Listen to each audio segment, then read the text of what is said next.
আমরা সবাই কম বেশি ওয়াইফাই ইউজ করি, কিন্তু ওয়াইফাই ইউজ করার পর অনেকে ওয়াইফাই রাউটার পেজটা সেট আপ করার সিস্টেমগুলো জানেন না। তো আজকে কথা বলবো কীভাবে wifi router page set up করবেন। তো চলুন শুরু করা যাক।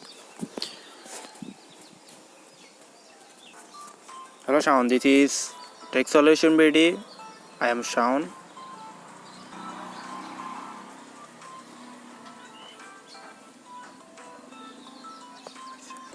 তো এর জন্য আপনার একটা অ্যাপস লাগবে। অ্যাপটি আপনি অবশ্যই প্লে স্টোর পেয়ে যাবেন। প্লে স্টোর আসার পর আপনি ওখান থেকে ডাউনলোড করে নেবেন।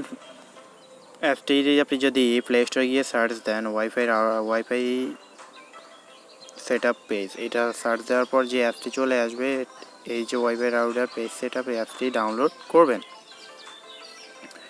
তো অ্যাপটি ডাউনলোড করার পর আপনি এই অ্যাপটিতে ঢুকবেন। আমি আর এখানে ওয়াইফাই কানেক্ট নেই, ওয়াইফাই অবশ্যই কানেক্ট থাকা লাগবে। ওয়াইফাই কানেক্ট করার পর আপনি ওই ওয়াইফাই রাউটারটা সেট আপ আপনি নিজে আবার করে নিতে পারবেন। তো এখানে আসার পর আপনি যখন অ্যাপটি ইনস্টল হবে, আপনি অ্যাপটিতে ঢুকবেন। অ্যাপটিতে ঢুকার পর আপনার এখানে আপনার আইপি অ্যাড্রেসটি শো করবে। এখানে আপনার আইপি অ্যাড্রেস শো করবে। আইপি অ্যাড্রেস থেকে সকল বিষয় এখানে শো করবে। এখানে আপনার ডিফল্ট যেই পাসওয়ার্ডটা থাকে ওই পাসওয়ার্ডটা এখানে শো করবে। এরপর আপনি ওই আইপিটিতে যখন আপনি ক্লিক করবেন, এখান থেকে রাউটার ভেন্ডর থেকে আইপিটা যখন ক্লিক করবেন, ক্লিক করার পর আপনাকে সরাসরি আপনার ওয়াইফাই রাউটারে অ্যাডমিন প্যানেলে নিয়ে যাবে। ওখানে আপনার ইমেল পাসওয়ার্ড না, ইউজার নেম এবং পাসওয়ার্ড এই দুইটা দিয়ে দিবেন। ডিফল্টভাবে থাকে অ্যাডমিন এবং অ্যাডমিন, এই দুই